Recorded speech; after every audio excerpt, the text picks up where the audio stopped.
Hi there, it's Ron Gula from Gula Tech Adventures, and today we are going to discuss the Securities Exchange Commission's new cybersecurity requirements for public companies. The Securities Exchange Commission was formed in 1934 by Franklin Delano Roosevelt as part of the New Deal. It was designed to protect investors and American society.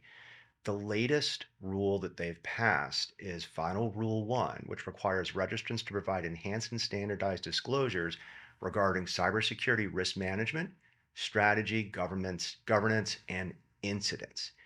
Now, there's been a lot of discussion about the requirement to report an incident in 4 days. We'll get into that a little bit, but the SEC chair, Gary Gensler, says whether a company loses a factory in a fire or millions of files in a cybersecurity incident, it may be material to investors. So they're asking public companies to be more open about their cybersecurity and how it affects their business so it can be more transparent to investors. I think this is a really, really good thing. But there's three main points I want people to take away. One, what is a material incident is really up to the business. Every business has their own sort of ways to decide what is a material incident. I might have an attack that I've stolen private information, and it might even cause a breach notification for a state because most states have those breach notification laws when people lose private information, public information, that sort of thing. But it might actually not be material to the business. I might have an implant. I could have an implant on a network. And if they're not exfiltrating data, if they're not exfiltrating source code, it might not be public. It might not be a material impact to our business. Now, this is a relative kind of discussion because who's to say what is material or not? This is what public companies do. We're required to have a transparent society. That's the way our stock markets work. And I think it's up to the companies to do this. Now, there can be a lot of debate over what is a material incident and what isn't, but this is ultimately up to the company to disclose. It's a little controversial, but only the company is going to know that.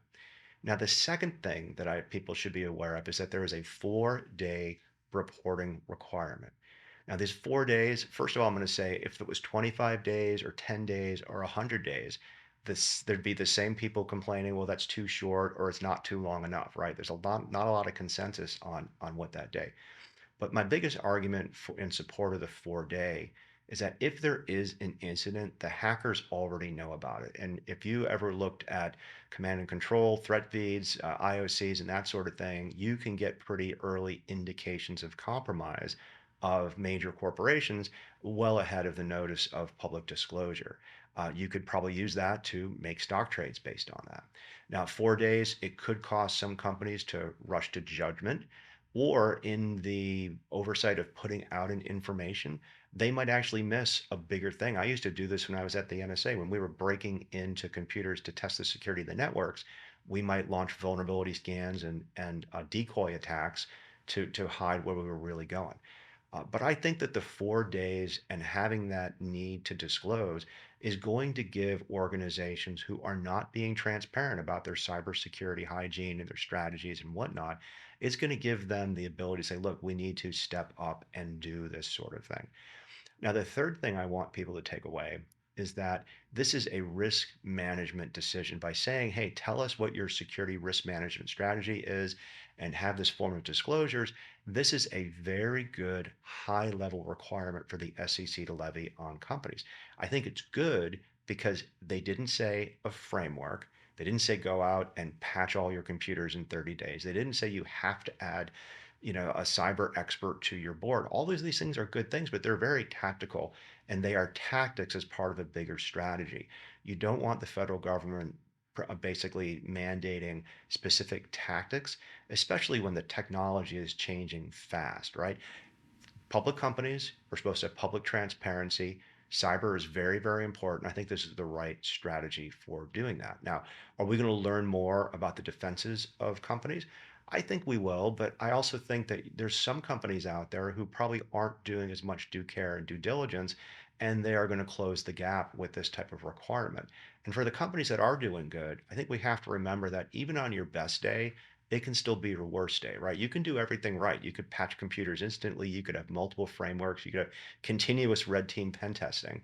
And organized crime can compromise the router on the outside of your network, or one of your own admins in your IT network. And guess what? You have a compromise and you have to deal with that. What I like about this approach is that not only do we have some more transparency as how we're doing and protecting ourselves, we also have the ability to learn from people who have been attacked. If you're disclosed and you can disclose those kind of methods of how you were attacked and what happened, we can all react together and we can all react as an industry.